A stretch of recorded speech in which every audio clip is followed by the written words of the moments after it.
IPL 2025 బ్రహ్మాండంగా సాగుతున్నది.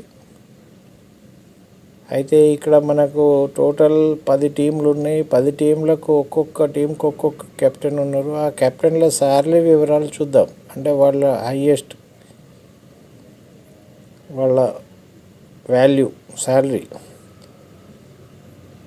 First Rishabh Pant 27 కోట్లు, శ్రేయాస్ అయ్యర్ 26.75 కోట్లు, ప్యాట్ కమిన్స్ 18 కోట్లు, పృథ్వీరాజ్ గైక్వాడ్ 18 కోట్లు, సంజు శాంసన్ 18 కోట్లు, అక్షర్ పటేల్ 16.5 కోట్లు, శుభ్మన్ గిల్ 16.5 కోట్లు, హార్దిక్ పాండ్యా 16.35 కోట్లు, తర్వాత రజిత్ పటిదార్ 11 కోట్లు, తర్వాత రహానే 1.5 కోట్లు, అన్నిటికంటే తక్కువ అజింక్య రహానే.